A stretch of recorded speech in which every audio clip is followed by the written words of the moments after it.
Une élection sans Ousmane Sonko, c'est un énorme recul démocratique pour un pays comme le Sénégal.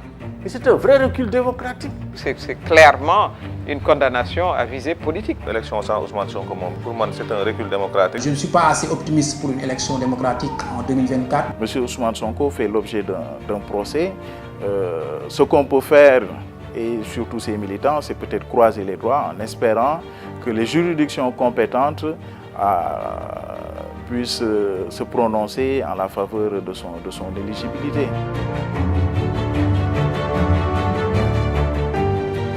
Le Sénégal se réjouit d'être et de demeurer un État démocratique. Notre marche depuis l'indépendance en 1960 jusqu'au moment où je vous parle est une marche élogieuse en matière de démocratie et de droits de l'homme. La dissolution de PASTEF, mais c'est un recul démocratique aujourd'hui, au XXIe siècle.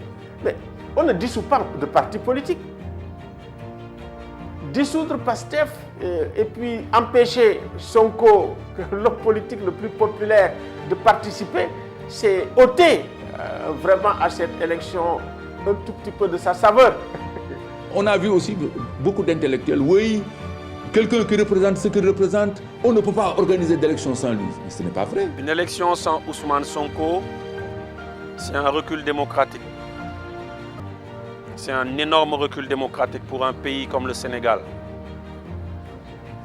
qui vote depuis, si je ne me trompe, les années 1700. C'est un énorme recul démocratique. On aurait dû le laisser participer, éviter les pièges, les coups foireux, éviter. Même si des fois, on peut voir que les responsabilités sont partagées. Mais c'est qu'il ne participe pas à ces élections. Et la décision est toujours au tribunal. L'élection sans Ousmane Sonko,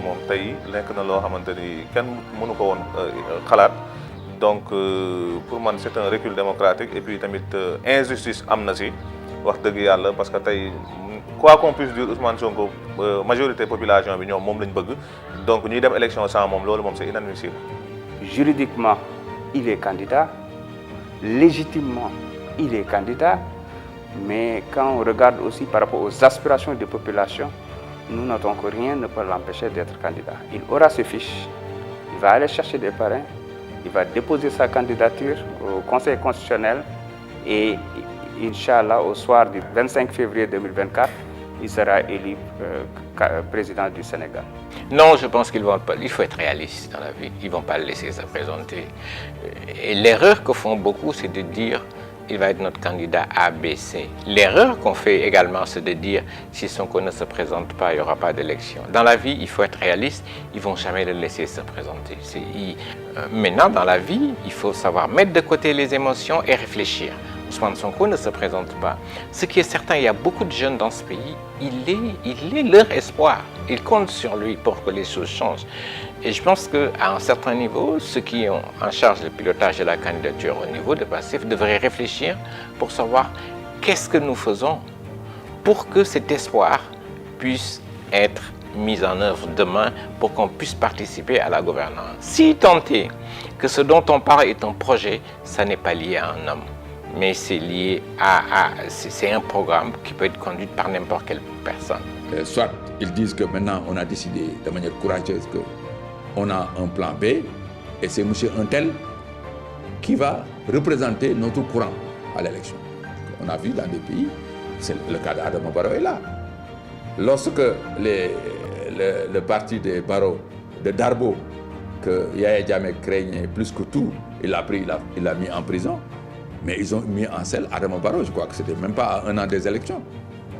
Ou bien, à moins que peut-être les gens veuillent aller vers purement et simplement un boycott des élections. Ça aussi, ça fait partie un peu des possibilités. Et puis, à partir du boycott cherché, on peut créer les conditions d'une nouvelle subversion.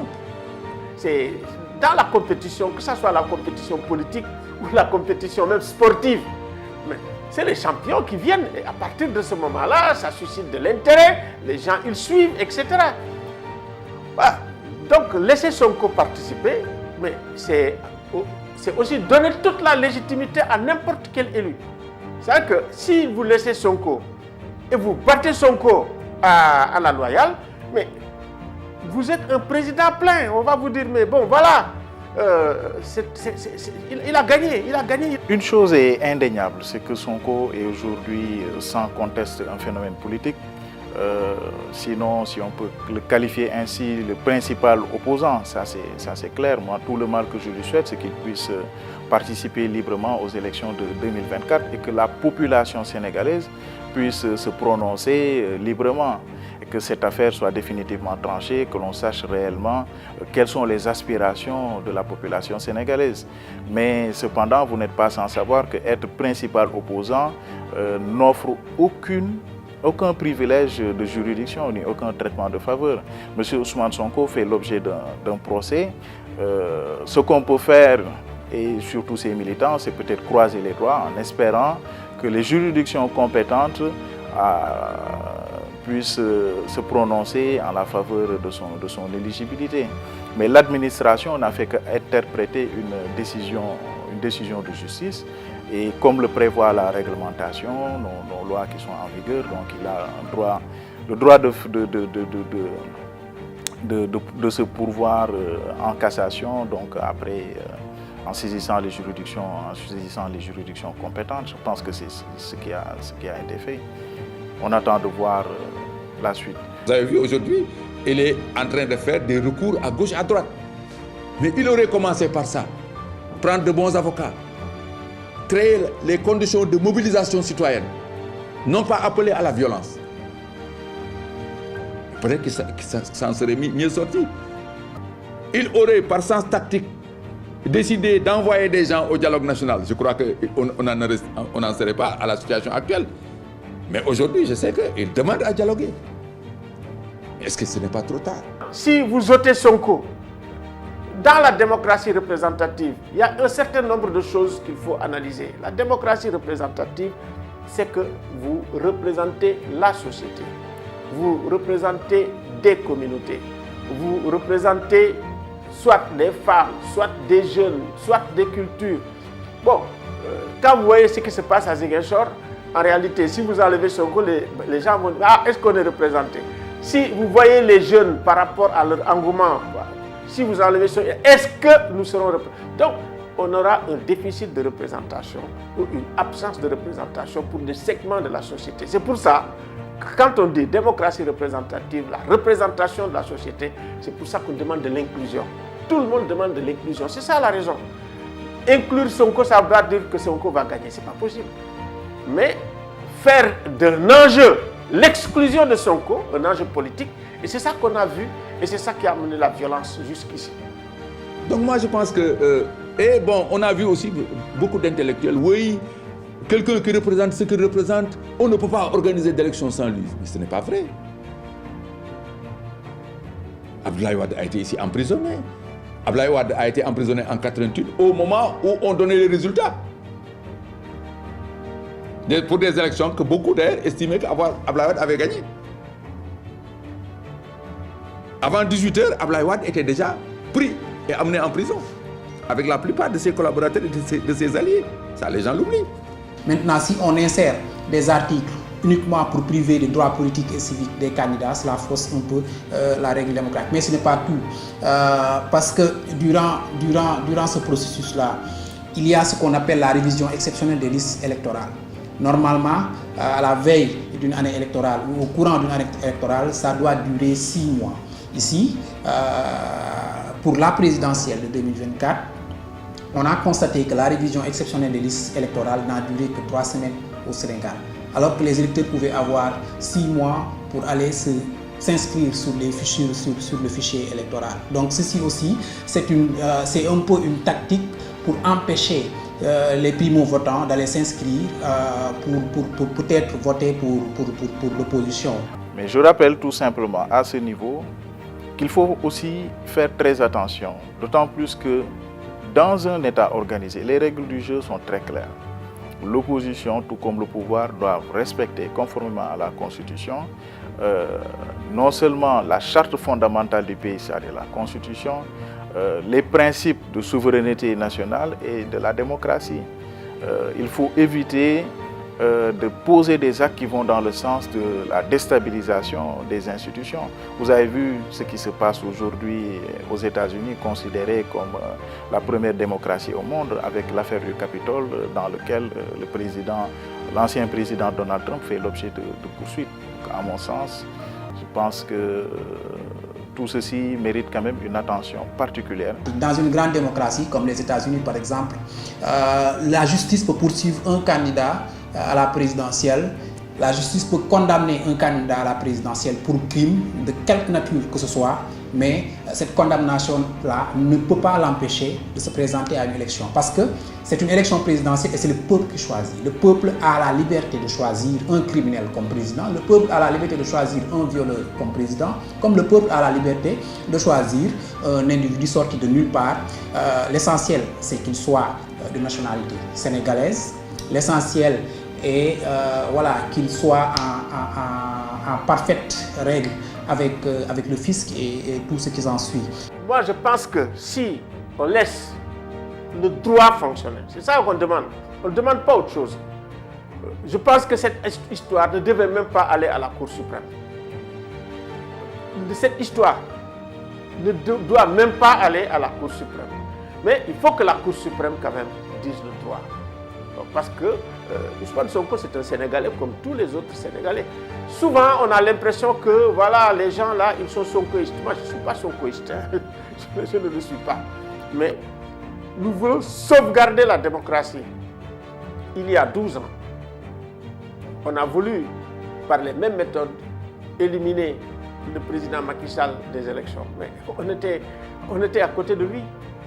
Ce n'était pas pour ça qu'on a dit que nous, on était quand même avec Macky Sall. On était à côté de lui à fond la caisse. Donc, nous, on a commencé à travailler sur les questions de transition démocratique depuis les années 90. Et aujourd'hui, nous sommes en train de voir que tout le travail qu'on a fait là, ça commence à se gâter. Ce n'est pas chez nous. Donc, on est obligé aussi de nous mobiliser les jeunes surtout, parce que nous, on ne prend pas le leadership. Le leadership, c'est vous, hein, les jeunes. Pourquoi tout ça arrive? Parce que nous avons des chefs d'État hyper puissants qui font ce qu'ils veulent, mais de façon légale. Ils font ce qu'ils veulent de façon légale parce que la Constitution le leur permet. C'est pas normal. Quand un président décide de dire « moi, je vais faire un stade », quand un président décide de dire « moi, je vais faire un terre », alors que la loi est déjà votée à l'Assemblée nationale, c'est toutes les prérogatives qu'on lui donne. Ce pays ne changera jamais si on ne réduit pas de façon significative les pouvoirs du chef de l'État. Mais ça, c'est un autre combat qu'il faudrait que les gens arrivent à mener, et ça dépendra naturellement de la personne qui sera à la tête de ce pays. Encore une fois, si on rate ce virage, je pense qu'on a déjà sacrifié plusieurs générations, on va en sacrifier d'autres encore jusqu'en 2100 même peut-être. Et je pense qu'on ne doit pas louper ce coche cette fois. Ce que je peux dire, c'est qu'il est important dans notre pays qu'on pense à réformer la justice. Parce que dans notre système judiciaire actuel, le parquet, qui est partie prenante au procès, dépend du ministère de la Justice. Ce qui fait que dans les dossiers, surtout ceux qui impliquent des personnalités politiques, il y a toujours des supputations par rapport à d'éventuels soubassements politiques de ces affaires-là. Donc, à mon avis, aujourd'hui, il est important de crédibiliser davantage l'action de la justice en engageant des réformes.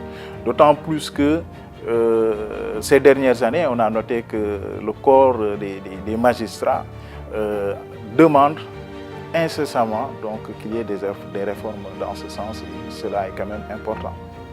Organiser des élections libres, inclusives et transparentes afin de permettre aux Sénégalais de choisir leur prochain président.